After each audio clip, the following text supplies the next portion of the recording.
नमस्कार दोस्तों, आप सभी का स्वागत है आपके अपने चैनल जॉब जॉय में। तो दोस्तों फाइनली ट्विटर कैंपेन के आयोजित होने के बाद में और इतने लंबे इंतजार के बाद में एसएससी ने जो है साल 2025 की पहली आंसर की जारी की है। एसएससी स्टेनो भर्ती की आंसर की है वो एसएससी की तरफ से जारी कर दी गई है। अब दोस्तों आंसर की जब से आया है बहुत बड़ा बवाल यहाँ पे खड़ा हो चुका है, बहुत बड़ा हंगामा यहाँ पे खड़ा हो चुका है, क्योंकि जो आरोप एडीक्यूटी पे एग्जाम चल रहा था उस टाइम लगाए जा रहे थे वो आंसर की आ जाने के बाद में सिद्ध हो चुके हैं कि एडीक्यूटी जो है उसने काफ़ी बड़े लेवल पे गलतियां की हैं एग्जाम में और कैंडिडेट्स का जो फ्यूचर है इन लोगों ने कहीं न कहीं बर्बाद करके रख दिया है। तो दोस्तों क्या है पूरा मामला आपको इस वीडियो के माध्यम से जानने को मिलेगा और इसके रिगार्डिंग आगे क्या होने वाला है पूरी जानकारी के लिए आप लोग वीडियो को अंत तक जरूर देखें। और अगर इससे पहले आप लोग हमारे चैनल पर पहली बार विजिट कर रहे हो तो सभी सरकारी भर्तियों की लेटेस्ट और ऑथेंटिक अपडेट्स पाने के लिए चैनल को जरूर सब्सक्राइब करें, साथ ही बेल आइकन को भी प्रेस कर लें जिससे कि आने वाली वीडियोस की नोटिफिकेशन आपको समय पर मिलती रहे। अब दोस्तों सबसे पहले तो यहाँ पे ऑफिशियल नोटिस देख लीजिए आंसर की रिगार्डिंग। तो आंसर की रिगार्डिंग जो ऑफिशियल नोटिस है उसमें एक चीज़ यहाँ पे चेंज देखने को मिली है। यहाँ पे जो इन लोगों ने ऑब्जेक्शन फीस पहले 100 रुपये हुआ करती थी उसको घटा के 50 रुपये कर दिया है। अब इसके पीछे की क्रोनोलॉजी क्या है वो आप लोग समझ लीजिए। इसके पीछे की जो क्रोनोलॉजी है वो ये है कि इस समय जो स्टूडेंट्स हैं एसएससी से काफ़ी ज़्यादा नाराज़ हैं, एसएससी के खिलाफ काफ़ी ज़्यादा गुस्सा है स्टूडेंट्स में। तो यहाँ पे कहीं न कहीं उनके जो गुस्से को शांत करने के लिए एसएससी ने ये कदम उठाया है। 100 से 50 रुपये जो ऑब्जेक्शन फीस है वो कर दी गई है और यहाँ पे कहीं पे भी ये नहीं लिखा गया है कि जो ये 50 रुपये हैं वो रिफंडेबल होंगे या फिर नहीं, यानी कि इन पैसों को एसएससी खाने वाली है। ये चीज़ यहाँ पे क्लियर हो चुकी है। दूसरी चीज़ें ये किस तरीके से गलत है स्टूडेंट्स के लिए। सबसे पहले तो एसएससी स्टेनो का जो एग्जाम हुआ है आंसर की आने के बाद में ये चीजें क्लियर हो चुकी हैं कि जो एग्जाम में रॉन्ग क्वेश्चंस थे वो काफी बड़े लेवल पे डाले गए थे और बहुत सारे रॉन्ग क्वेश्चंस पाए गए हैं। यदि एक कैंडिडेट अपनी शिफ्ट के सभी रॉन्ग क्वेश्चंस पे ऑब्जेक्शन लगाने लग जाए तो यहां पे जितना खर्चा होता था उससे ज्यादा कहीं न कहीं कैंडिडेट्स का खर्चा यहां पे हो जाएगा। बाकी पैसे की बात नहीं होती है लेकिन कैंडिडेट्स का जो फ्यूचर है वो सबसे इंपॉर्टेंट है। कैंडिडेट्स के फ्यूचर के साथ में सीधा सीधा यहां पे खिलवाड़ हुआ है एसएससी स्टेनो भर्ती 2025 में।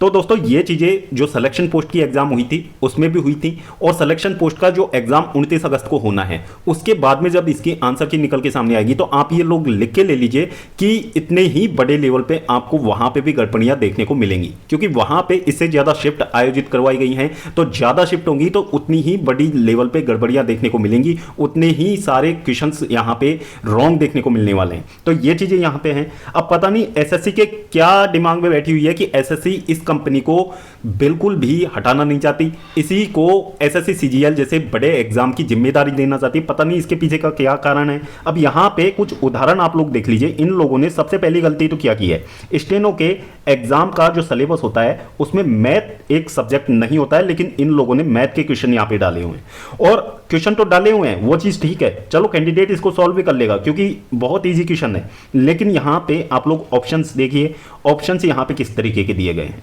क्या ये क्वेश्चन से किसी भी तरीके से मेल खाते हैं। ये खुद एसएससी के जो सब्जेक्ट एक्सपर्ट्स हैं उनसे ये सवाल पूछना चाहिए कि ये क्वेश्चन डालना कहां तक उचित है और क्वेश्चन के इस तरीके के ऑप्शंस देना किस तरीके का यहाँ पे एग्जाम सिस्टम है, कौन सा एग्जाम सिस्टम आपको अलाउ करता है कि इस तरीके के जो क्वेश्चंस हैं वो आप लोग स्टूडेंट से पूछ सकते हैं। तो ये चीजें यहाँ पे हैं। बाकी ये एक उदाहरण मात्र है, इस तरीके की हजारों गलतियां, बहुत सारी गलतियां स्टेनो की आंसर की में अभी तक देखी गई हैं और इतने बड़े लेवल पर जो गलतियां हैं उसके अकॉर्डिंग ये लगता है कि एग्जाम जो है पूरी तरीके से कैंसिल होना चाहिए। एग्जाम को नए सिरे से नए वेंडर के द्वारा कंडक्ट करवाना चाहिए, क्योंकि यदि ये वेंडर कंडक्ट करवाएगा तो फिर से वही गलतियां होंगी। और ये चीजें जब एग्जाम कंडक्ट हो रहा था उस समय स्टूडेंट्स ने काफी बार कही थी, काफी बार ये चीजें कही गई थी, लेकिन इस एसएससी ने उस समय इस पे बिल्कुल भी ध्यान नहीं दिया था और एडीक्यूटी ने उल्टा एक्शन लिया था काफी सारे टीचर्स पे और टीसीएस पे भी कि आप लोग हमें बदनाम करने की कोशिश कर रहे हैं। अब दोस्तों क्या एडीक्यूटी जो है पहले से ही बदनाम नहीं है, क्योंकि इनका इतना बिगड़ा हुआ जो पास्ट रहा है उसके अकॉर्डिंग ये बिल्कुल भी नहीं लगता है कि एसएससी जैसे बड़े एग्जाम्स इनको देने चाहिए। तो ये चीजें यहाँ पे हैं। बाकी ये चीजें सीजीएल में भी देखने को मिलेंगी, ये चीज आप श्योर मान के चलिए, जब क्योंकि यहाँ पे एसएससी स्टेनो में 3.5 लाख कैंडिडेट्स जो थे वो रजिस्टर्ड थे। अब यहाँ पे ये चीज तो पक्की है कि 3.5 लाख पूरे के पूरे स्टूडेंट्स तो एग्जाम देने पहुंचे नहीं होंगे।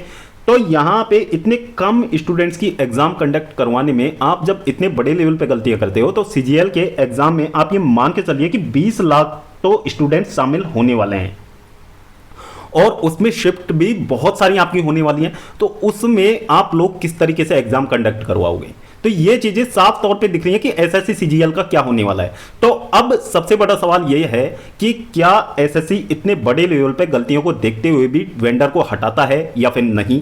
एसएससी से ये सवाल स्टूडेंट्स का रहेगा कि आप लोग वेंडर क्यों नहीं चेंज करना चाहते, आपको वेंडर चेंज करना चाहिए। और दोस्तों इसके रिगार्डिंग बड़ा ऐलान यहां पे हो चुका है। रामलीला मैदान में 24 से 25 अगस्त तक आपका एक दिन का धरना प्रदर्शन के लिए परमिशन ले ली गई है, यानी कि 24 अगस्त को सुबह 9 बजे से सभी टीचर्स और स्टूडेंट्स जो है वो रामलीला मैदान दिल्ली में इकट्ठा होने वाले हैं और एसएससी के खिलाफ अपना प्रदर्शन करने वाले हैं। तो एक दिन के लिए यहाँ पे परमिशन ले ली गई है और परमिशन में सारी चीज़ों को ध्यान में रखते हुए ये फैसला लिया गया है कि यहाँ पे सभी जो टीचर्स हैं उनको पहुँचना है और जितने भी स्टूडेंट्स, देश भर के जितने भी स्टूडेंट्स हैं जो दिल्ली पहुँचने में कैपेबल हैं, तो दोस्तों आप लोग कल सुबह 9 बजे रामलीला मैदान अवश्य रूप से पहुंचिए, क्योंकि लड़ाई आपके हकों की है, आपके फ्यूचर की है। क्योंकि इस समय यदि आवाज नहीं उठाई गई तो आगे के जो एग्जाम्स हैं वो इसी तरीके से बर्बाद होते रहेंगे और आप लोग सिर्फ देखते रहोगे और फिर इसमें सुधार भी बिल्कुल नहीं होगा। तो सुधार के लिए आप लोगों को वहां पे पहुंचना जरूरी है और एसएससी से ये मांग करनी है कि वेंडर को आप लोग चेंज कीजिए, वेंडर आप लोग नया लाइए, एग्जाम में 1 महीने का डिले हो और हम यहां पे साइन कर लेंगे। एग्जाम की फीस भले ही आप लोग बढ़ा दीजिए, लेकिन एग्जाम का जो वेंडर है वो बिल्कुल फेयर तरीके से एग्जाम करवाने वाला होना चाहिए और एक फेयर और ट्रांसपेरेंट एग्जाम सिस्टम की हम लोग एसएससी से मांग करते हैं। तो ये चीजें यहां पे हैं। बाकी जितने भी हमारे टीचर्स हैं, सर आप सभी से हाथ जोड़ के ये निवेदन है कि जो भी मतभेद आपके बीच में हैं उन सभी को एक साइड रख के एक बार प्लीज आप इन स्टूडेंट्स के साथ में खड़े हुइए, क्योंकि यहां पे आपकी सबसे ज्यादा जरूरत है। क्योंकि स्टूडेंट्स की अकेले कोई नहीं सुनने वाला है। यदि आप लोग साथ में रहेंगे तो इन स्टूडेंट्स का जो फ्यूचर है वो बर्बाद होने से बच जाएगा। तो सभी टीचर से यह अनुरोध है कि अपने सारे जो विवाद हैं उनको आप लोग साइड कीजिए और एक साथ एक मंच पे दोबारा से आइए, क्योंकि जितने भी रिफॉर्म्स आप लोगों ने करवाए हैं उनको कोई भुला नहीं सकता। जितने भी आप लोगों ने स्टूडेंट्स के लिए त्याग किए हैं उनको कोई नहीं भुला सकता। आप हमारे लिए हमेशा से पूजनीय रहे हैं, तो इस समय हमें आपकी जरूरत है, तो प्लीज आप लोग हमारे साथ जरूर खड़े हुइए। तो दोस्तों ये थी एसएससी के रिगार्डिंग लेटेस्ट अपडेट। कोई और अपडेट निकल के सामने आती है तो उसकी भी जानकारी आपको हमारे चैनल के माध्यम से दी जाएगी। तो दोस्तों वीडियो को आप लोग ज़्यादा से ज़्यादा शेयर कीजिए और चैनल को सब्सक्राइब कीजिए, साथ ही बेल आइकन को भी प्रेस कर लें जिससे कि आने वाली वीडियोस की नोटिफिकेशन आपको समय पर मिलती रहे। तो दोस्तों जल्द मिलते हैं एक और नई लेटेस्ट अपडेट के साथ। तब तक के लिए स्वस्थ रहें, तंदुरुस्त रहें और अपनी फ्यूचर एग्जाम्स की प्रिपरेशंस आप लोग जारी रखें। बाकी इस आंदोलन के लिए आप लोगों को ज़्यादा से ज़्यादा संख्या में रामलीला मैदान में उपस्थित होना है।